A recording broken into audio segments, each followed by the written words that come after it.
everyone, I'm Ashleigh Banfield, and this is Drop Dead Serious. And I know I'm wearing a dress, and it's not usual. I'm kind of hoodie and plaid, but it's getting to be summer, and so summer dress. I have a lot to tell you about things that Brian Hooker has said that we are digging up from his past. Because suddenly they don't match all the stuff that we've discovered in the last 5.5 weeks about his story. What happened to Lynette Hooker? What happened to your wife, Brian Hooker? Because she didn't bounce off the back of your dinghy and then suddenly get lost in the giant seas and the current and the waves and the tide. All that stuff didn't happen. Okay, none of it works. We've already been through it a million times. I won't bore you all with all the things that are provable about the weather that night, the photographs we have at the exact time, in the exact place, no waves. So that story didn't happen. And then 8-9 hours later, when you washed up on shore, I suddenly have a story that you put on the record. Now, look, I do my best to comb everything, to find everything, to give you all the reporting I can. This one slipped me by. Fox News Digital actually found the security guard at the boatyard where Brian Hooker washed up. And they were able to talk to him. I haven't found it on video. I've just got a transcript from it. But as I read through the transcript, now, like 4 weeks later, it's like, bro, what you said then doesn't match the stuff you told other people or the facts or the evidence. So I thought I'd go through all of it with you, just, like a parlor game. Because at this stage of my life in this investigation, it's literally about finding all the things that Brian has said and showing you why they're lies. Because it's just becoming so voluminous. It's what I call a pile of bad facts. And if a jury ends up hearing all these, and he's not charged with anything right now, Brian Hooker's not charged with anything. There's 2 criminal investigations going on, one with the Bahamian police and one with the Coast Guard Investigative Service. By the way, can I just tell you, the number of media outlets, podcasters, all these people who call the investigators FBI, it's not true. They are not FBI. So please, let's just be accurate, y'all.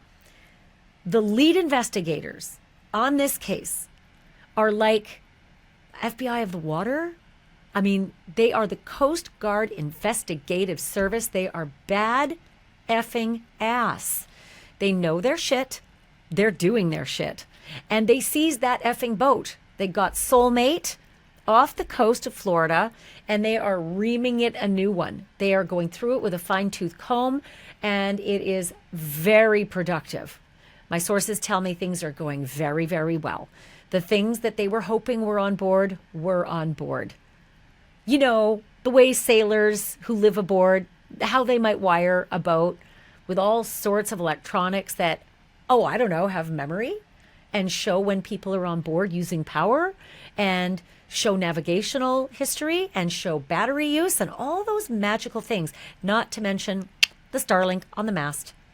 Thank you, Jesus, for that Starlink on the mast, because Starlink is something you connect to when you get close to it. So if Brian and Lynette connected to Starlink with their watches or their phones as they got near to Starlink, well, Starlink would have that history. Brian says they got nowhere near, 1,000 yards away, and boof, off she went. And then, I floated for 9 hours. Okay, wait until you hear what the boatyard guy has to say about the 9 hours of floating. It's chef's kiss. Also, guess what else? I found out something, and it doesn't bode well for Brian Hooker. You'll remember this, Brian sent messages to Jim Todd. Jim Todd is one of my favorite people on the planet. He's Hopetown Volunteer Fire and Rescue. Give generously, please. They're all volunteer. Brian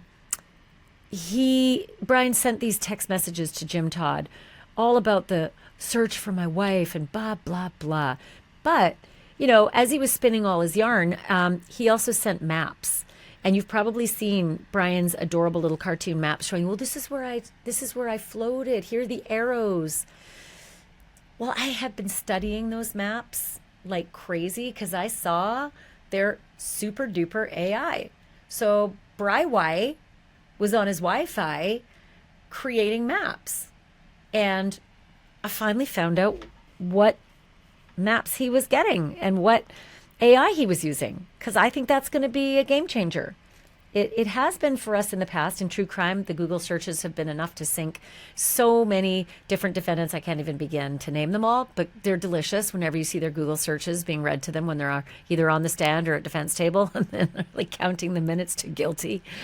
So when Bri was making his maps, I found out it's Gemini. He's using Gemini. His AI of choice, at least for this bullshit story, was Gemini. And so Ashleigh's little brain started ticking away. Like, I wonder what else he used Gemini for. I wonder when else he might have been using Gemini. Like, is it possible, and I'm not saying it is because Brian Hooker's not charged with anything yet. Is it possible that that bullshit bounced off the dinghy story didn't happen, and that dinghy instead did make it to Soulmate, to their sailboat? And the Wi-Fi all connects to the watches and the hip bone and the thigh bone and all the rest. Is it possible that something went wrong on board? Lynette was unalived on board. And then suddenly it's, what do I do about this? Ask AI. Gemini. Is all of that, any of it, possible? Because if Gemini was the AI of choice for those stupid fucking maps, this is where I floated and this is what happened and blah, blah, blah. What else was Gemini used for? And what time was Gemini used? Because my friends, this is like, it's like shooting fish in a barrel for crime fighters. If you're a Googler or if you're an AIer and you're trying to clean up your mess, yeah, that's like, I'm telling you, it's just like, it's the delight of us. Because I don't have to tell you, people think they're smarter than the rest of us, and they're not. So I'm just saying, Brian Hooker's not charged with anything, but Bri. Oh, bro. If you had your fingers doing the walking on board Soulmate, looking for like, I don't know, maybe soft sand beaches nearby in the darkness, or maybe mangrove areas that might have little cricks that you could get through, if you were doing all that, well, investigators are going to find it. Yeah, that sucks to be you. Tick fucking tock. So there you go. Gemini, that's our best friend at this point, as well as Starlink, right? And as well as Lynette's Apple Watch. I still say Lynette wearing that Apple Watch, when we found that picture of her taking selfies, and you can see that, not a tan line, folks, it's her powder pink Apple Watch band on her wrist. And suddenly it's not on her wrist, it's on board Soulmate. Well, how did that happen if she bounced off the back of the dinghy on the way to Soulmate? The 46-foot sloop. Someone told me it's a Morgan. I still have to check that, but... And I also had the value wrong, okay? So, and Lindsay's telling me it is a Morgan. What was the year, Lindsay? It's a 46-foot sloop. It's a Morgan, and I thought it was worth somewhere around $100,000, but apparently he paid around $52,000 for it, something like that. So half the value that I thought it was. Lindsay's telling me it's a 1980 Morgan. Still a lovely boat, I think. I love sailboats. I've spent a lot of time on sailboats. I love sailing. I've captained a 40, I crewed on a 44-foot CNC back in the day, and I captained, I think it was a 36-foot CNC in the Whitsunday Islands in Australia, but I still had no business captaining that boat. I still don't know half of the shit that I should. So I still think it's a lovely boat. In any case, oh, and by the way, sorry, Brian, you're not getting your boat back. It's got crime scene tape all around it. We took the video. It's sitting there at the Coast Guard station in Fort Pierce, Florida, because that's where they towed it from 40 miles offshore. And it's crime scene. And agents are getting up and down, off board and on board, taking stuff off it daily. Yeah, still happening. They're still going up and down and getting on board and off board and taking evidence and putting it in those nice evidence bags that we spotted. We were able to shoot all that because we are on this story. We are not letting it go. And Brian Hooker, I am your worst fucking nightmare.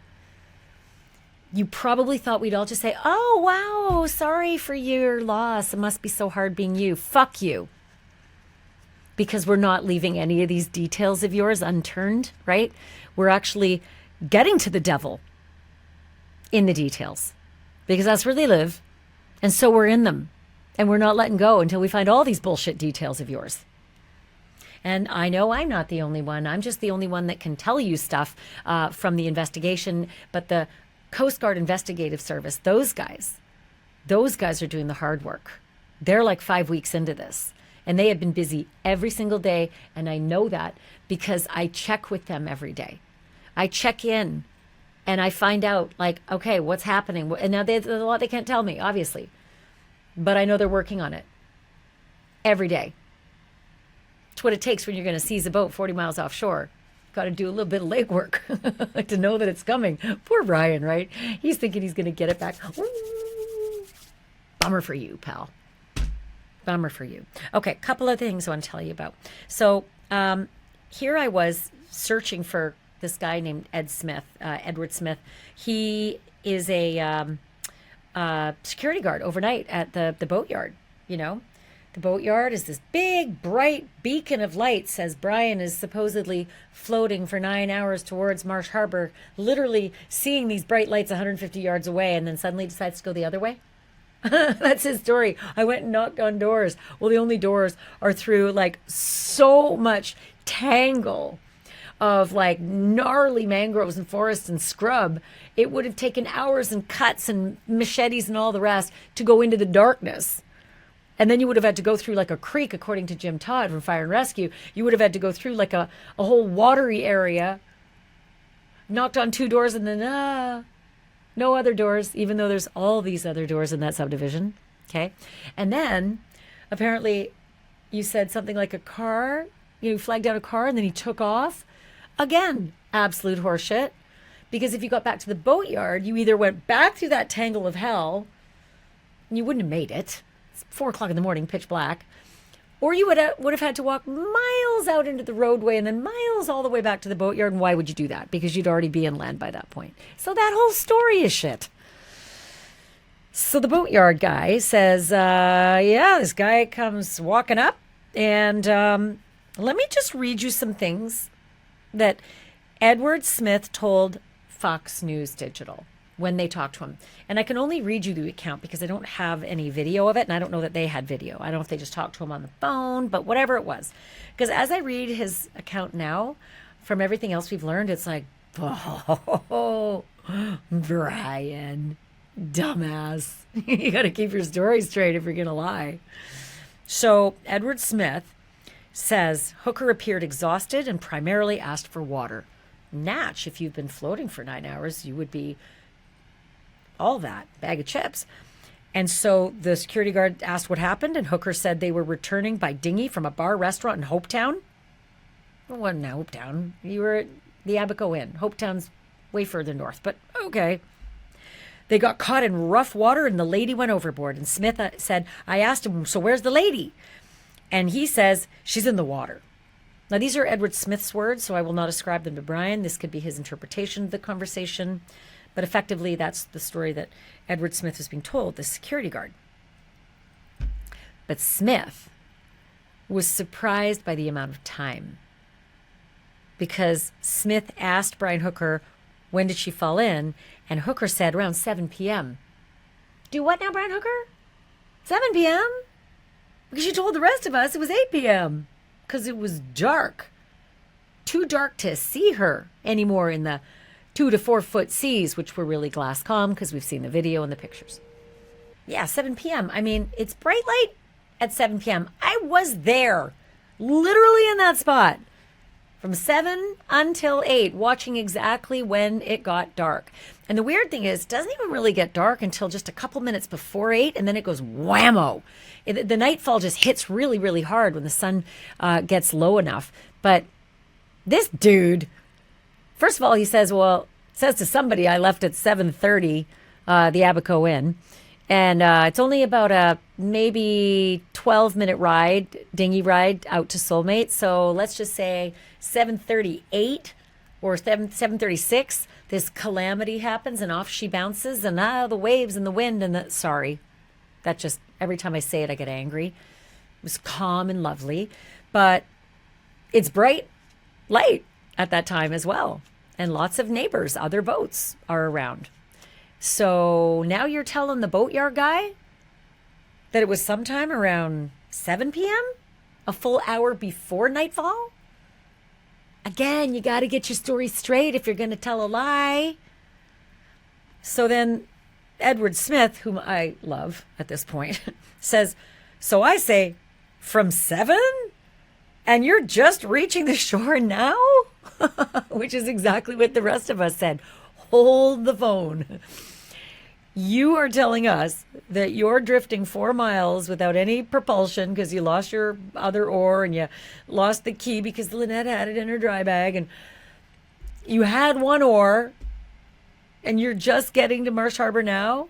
9 hours? So Edward Smith, the security guard overnight at Marsh Harbor, has the same bewilderment as the rest of us. Hooker explained to him that the wind was strong. The dinghy drifted away from her in the dark, and he couldn't see her. He said she was swimming towards Hopetown with a yellow bag. Now, hold on. She's swimming where now? You're telling the security guard she's swimming towards Hopetown? Well, that's north from where you are. And you told Fire and Rescue and everybody else that the last you saw her, she was swimming towards the boat, which is south. Entirely due south is the boat. Entirely due north is Hopetown. And I think someone else, you said that you thought she was swimming to shore. But nobody else heard the story that she was swimming with a yellow dry bag. A yellow bag. So again, get your shit straight. Your dry bag is yellow. Her dry bag is bright green. And you never told anybody else that she was swimming with it. You said it just went over. You never mentioned another word about it.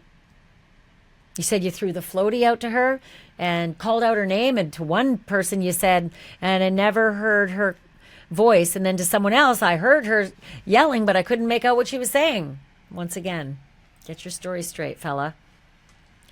Okay, so now Lynette has a yellow bag, according to Brian, talking to the security guard, Edward Smith.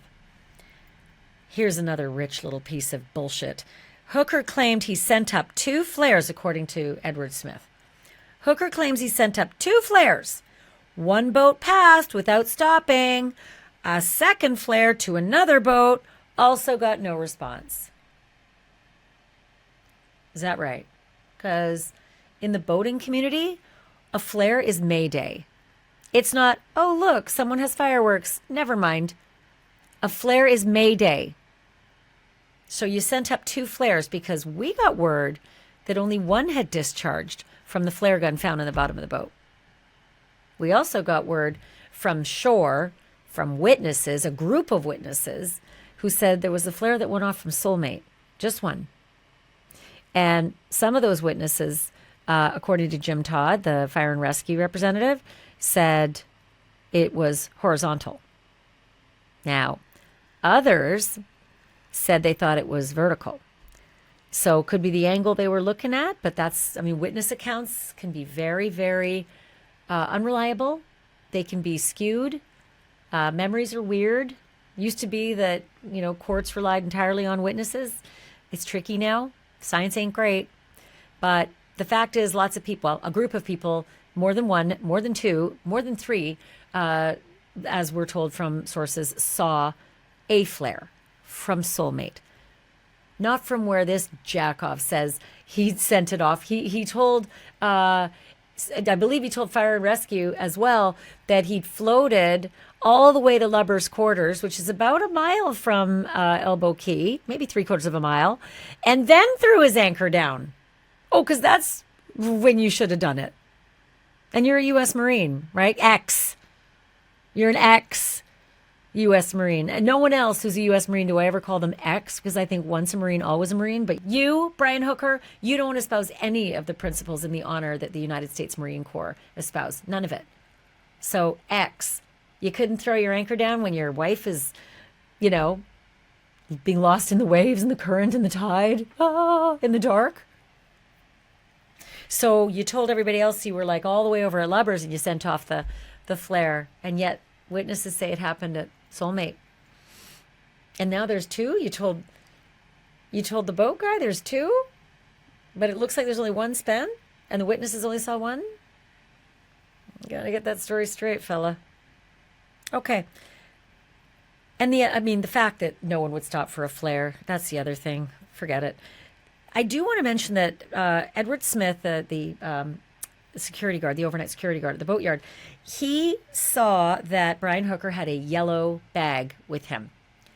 There's been a lot, said about the dry bag that Brian Hooker had at the boatyard.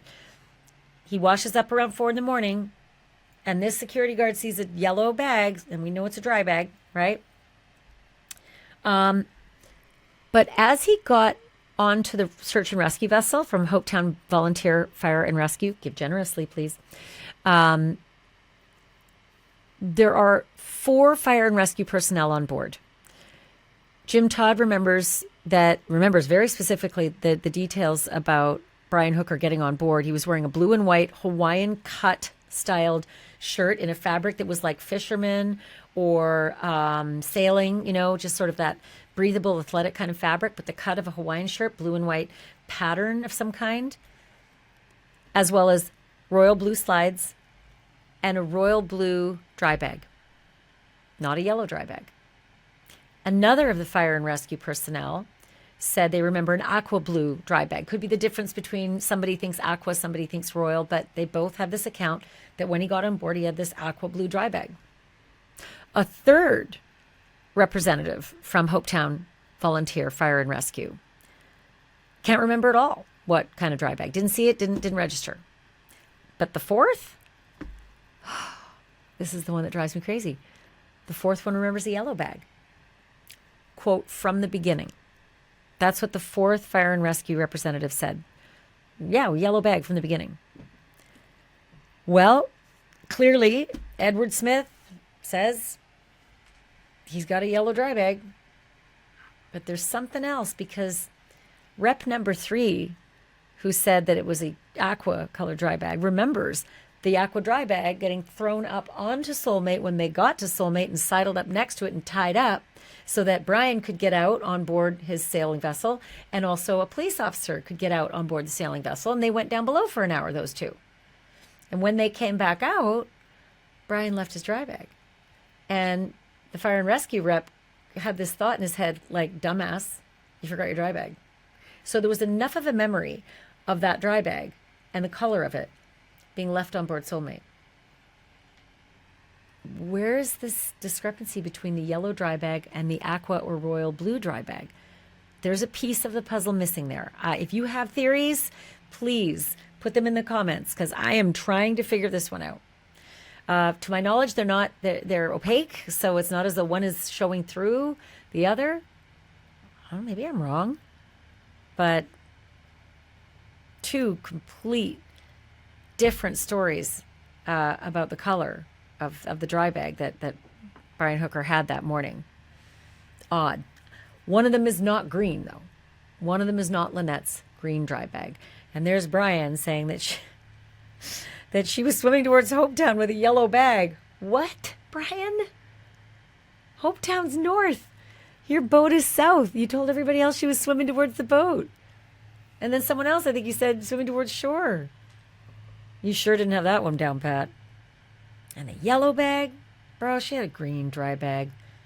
Let's not even get started on what she was wearing. Oh, she was only wearing a 2-piece black bathing suit. Bullshit again. Either you were hiding and obfuscating when the rescuers were asking, what are we looking for? Or you're just a horrible man, a horrible husband who doesn't even know what your damn wife was wearing when she went out and you lost her forever. She had an aqua-colored bathing suit cover-up. 2-piece black bathing suit underneath it, royal blue conch republic headscarf, and likely a black fanny pack. There's the description, Brian, in case you were wondering. Let's talk about what's really in your makeup.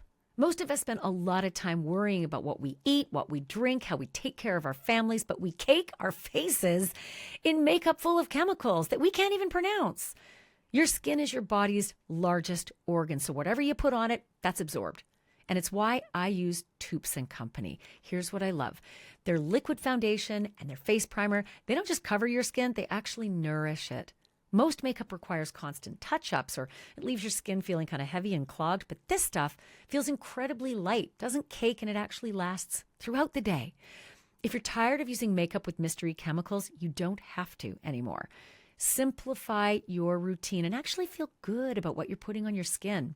Head to toupsandco.com/Banfield. They're offering my listeners 25% off your first order with the code Banfield. Again, that's Toups and Co. Let me spell it. TOUPSANDCO.com/Banfield. Toupsandco.com/Banfield. Use the code Banfield for 25% off your first order. You can always just click the link in the description too. Let's talk about a couple other things that are super important in this investigation. You've probably heard me talk about the watch that the Bahamian police gave back to Brian as they let him out of detention. You know, you have to give your valuables when you're being booked into a detention center, and then you get them back when you're released, if you're ever released. Well, Brian was given his watch. I really wish the Bahamians had kept that watch. They didn't keep it. Didn't photograph him, to my knowledge, either. But that watch is sort of whitish, big, clunky white watch. He's seen in a lot of social media wearing it. But guess what? We found a lot of other social media where he's wearing an entirely different watch, sort of a greenish black watch.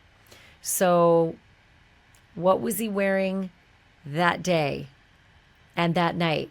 Because so many of these watches, and Brian is a self-professed geek, he loves his gear, he connects everything to his apps and to his phone and his diving and all the rest. Might there be some metrics on those watches? If we can never get those watches, but maybe there are apps, companies on whom you can drop paper / warrants, search warrants to find out what the GPS data might show on those kinds of watches. So I'm just super interested. 2 different watches, a green and black one and a white one as well. There's something I want to draw your attention to, because when we spotted it, we smelled a rat, and I thought, oh, this one is a bad fact for Brian Hooker. As it turns out, it may not be, but let me start with an up close. If you watch the ABC, NBC, and CBS interviews, congratulations, not that many of you did. You've probably seen them clipped on podcasts instead, because network television is dying. But if you saw those interviews, there's a good close-up that you can zero in on his fingernails. Now, I'm one to talk. I've got terrible fingernails. I've never had nice fingernails, but they're clean. If you work on a boat, if you're a sailor, I get it. You're tinkering in the engine room. And okay, you might have dirty fingernails. Totally. But if you are out all day in the ocean, swimming at, say, Tahiti Beach for hours and hours, and then you're over at the Abaco Inn in the pool swimming, that stuff gets pretty cleaned up pretty quick. Lots of people will see their nails cleaning up real quick in the salt water when you're in there all day, swimming, paddling. Tahiti Beach is an in-the-water experience. You don't really hang out up on the beach. You're just sort of, you're walking around with the manta rays, and there's a walk-up bar in the water, and so you're in the water. So I'm thinking, where'd that dirt come from, Brian, under your nails? Because, the night that all that hell happened, you're in the boat, in the water, and it was supposed to have rained, which you never mentioned to anybody. Yeah, the weather report said it rained, but you never said that to anybody. And then, that's Sunday, Monday, Tuesday, Wednesday, you're arrested, and you're in a Bahamian jail at that point. That stuff looked embedded, like you'd been digging in the dirt. So that's what I'm wondering. Were you digging in the dirt, Brian? And I started asking some questions, and I found out that Brian has a fungus problem with his toenails, and it spread to his fingernails, and it made his fingernails and toenails look black and dirty all the time. And apparently Lynette was trying really hard to help him fix it. She'd even bought him some elixir to fix it, but it wasn't working, and his fingernails and toenails apparently looked like that all the time. So was he digging? I don't know. Is that blackness around his fingers from digging? I can't tell you that definitively because of the fungus. Lynette even bought this bottle of Benjamin's healing oil. Benjamin's healing oil to try to help her husband with his toenail fungus and his fingernail fungus. What a sweetheart that Lynette would do that for you, Brian. What'd you do for her? What'd you do to her? Brian's not charged with anything yet. Brian's innocent until proven guilty. Brian's not charged with anything. TikTok. So, got to wipe that one kind of off the map for now. But I do want to talk to you about something I discussed before. Great Guana Key. In some of Lynette and Brian's social media, Lynette says, we got the scuba tanks filled at Great Guana Key, and they posted it on April 2nd, which is just 2 days before she disappears. Of course, posting it on April 2nd, there's no way to know that it happened on April 2nd. Posting it could have been filmed weeks before and just posted on April 2nd. Till we found out, based on their GPS locations, the AIS and the No Foreign Land mapping, they were at Great Guana Key on April 2nd. So they filled those scuba tanks on April 2nd. So what I want to know is how full are they now? Because 2 days later, nobody's on that boat, right? Not supposed to be on that boat again. And I'd like to know if Brian's tank is depleted or if Lynette's is full and his isn't. Just be interesting to see. Also, I've been talking about Lynette's weight belt because they dive all the time, but you can see this picture of her in her scuba gear. And you're going to have to, forgive me if I botch this, but I think it's called a WDB, a weight distribution belt. It's like a vest that holds the tanks, but the weight is actually in the vest. So I just think it would be interesting for investigators who are combing through that boat to find Lynette's scuba gear and find out if all the weight that's supposed to be there is there, and if her scuba tank is full and his isn't. Why is that? Because again, they just filled those scuba tanks at Great Guana Key 2 days prior. And we also know that all day on the 4th, all day, they're at Tahiti Beach and then the Abacoya, and they're not scuba diving. So there's no scuba diving on the 4th. That would leave the 3rd. There's no report or video or anything of them scuba diving on the 3rd. In fact, on the 3rd, they're making their way to the Firefly Inn to throw down anchor and spend the night there, and then wake up that next morning on the 4th, pull up anchor at 11:30 and make your way down south to Aunt Pat's Bay where they threw down anchor for the last time. So I don't think there was any scuba diving going on. So if there's air used up in any of the tanks, be a good question to ask why. In my opinion, scuba gear could be used to get rid of something on the bottom of the ocean that you can't get to by boat. For instance, if you wanted to, say, take a body out to the Atlantic, it would have been very hard to do that in a dinghy. And I only say that because I saw the waves that day.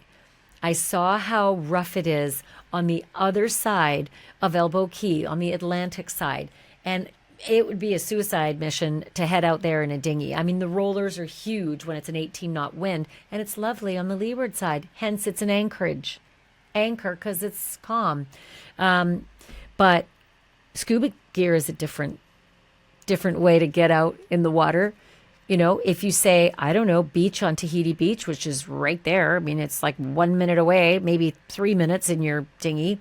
Beach it on Tahiti Beach, carry your payload to the other side, to the Atlantic side, and then launch in with your scuba gear.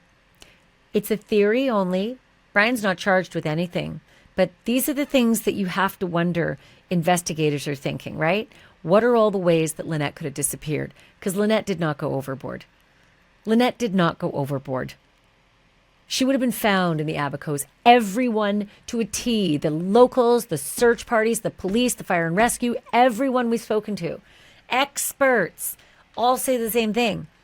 If Brian's story was true, we'd have found Lynette. It's like a big bathtub. It's only like 4, 6, 8 feet, 15 at the deepest part. You can see everything. We'd have found that dry bag. You'd have found that. No problem. You'd have found, even if the sharks got to her, you'd have found what they call particle. You'd have found something, because sharks typically don't finish things off. They just don't. And so it's widely believed she's either buried or she was somehow taken out to the Atlantic. Soulmate didn't move. That much we know from AIS. And I know that it's weird that they went offline and all the rest, but the no foreign land, that was still on. And Soulmate didn't move that night. But we've spoken about the engines on the dinghy. There was an old engine, and Lynette texted multiple times to her friend Marnie that they were getting a new engine, right? They had a Torpedo, the old engine, and they were getting a new one that was really sick with lots of telemetrics and all sorts of coolness to it. Electric engine called an NT 300. Nathan Thomas 300, an NT 300. That's the new one. So you would assume that the NT 300 that was pictured on the back of that dinghy at Great Gowanna Key when they were going to fill up the scuba tanks 2 days prior to Lynette disappearing, you would think that that NT 300 engine is going to be on the back of the dinghy. Bahamians have the dinghy. We will see what's on the back of the dinghy. Because if the Torpedo's on the back of the dinghy, well, why would that be? That's weird.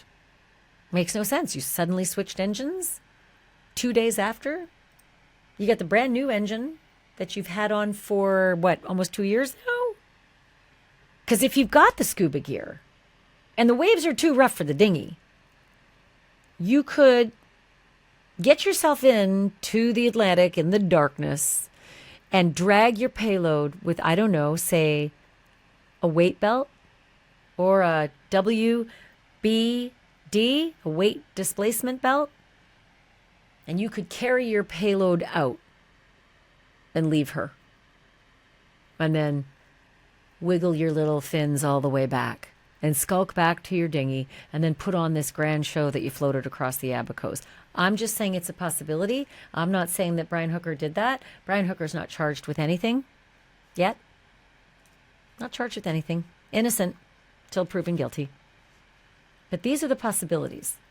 And so to that end, searches are ongoing, right? Locals who've been amazing. Nathan, who's an angel, has been searching the shorelines and giving us the videos of his searches. And he's got another one that we'll be bringing to you in the next episode that's really good because it will show you all the places that wouldn't be so tough to dig down in the sand right at the water's edge, but at least above the high tide line, you know? All the places where in the dark you'd be able to do this without too much trouble before, say, floating to Marsh Harbor.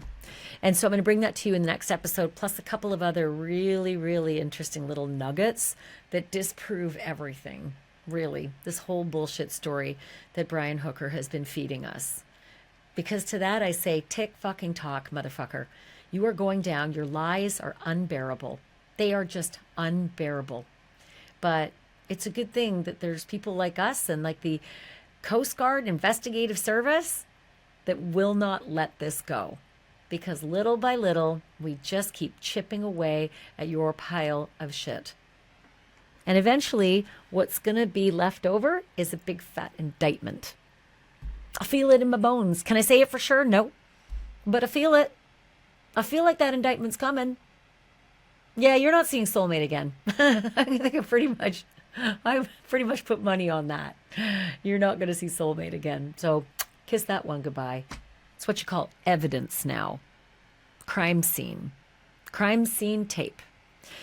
Hey, listen, you guys have been amazing, by the way. I can't tell you how much I appreciate all of the emails that we've been getting. We keep telling you, if you know anything, dropdeadseriousinfo@gmail.com, dropdeadseriousinfo@gmail.com. We've been getting amazing information, and I can't thank you enough. I'm also like super thankful of all the people who have come together and crowdsourced the solution of this ridiculous lie that Brian Hooker has been telling us. And you know who you are. I just want to say a couple of names because I so appreciate you guys. Hope and Pete, you're amazing. Captain Ronnie, you know how great you are. Dave Kasoy, thank you, dude. Captain Tony, Captain's on Call, unbelievable. Captain Lou, Lydia, Jim and Cindy, Michaela, Marina, you've been incredible too. Nathan, amazing. Wendy, Cindy, I know there's two Cindys. Greg, Ashleigh, Fisherman Joe with the Wahoo. Oh, Dean, you and your daughters, Katie and Julianne, who've been so helpful with the video of the light events at night. You had your video going from Lubbers, and we could see the light events on what looks like Soulmate at midnight, times when no one was supposed to be there. Jaden, Jackie, and then there are a couple of you who are anonymous, but you know who you are, and you have helped us, and you've just said, keep a name out of it. We're going to keep your name out of it, but you know who you are, and we are so incredibly thankful. If you have anything you want to tell us, drop us a line. Happy to keep your name anonymous, happy to give you credit to whatever floats your boat, and thank you so much for watching. Thank you so much for listening. Remember, folks, truth isn't just serious. It's drop dead serious.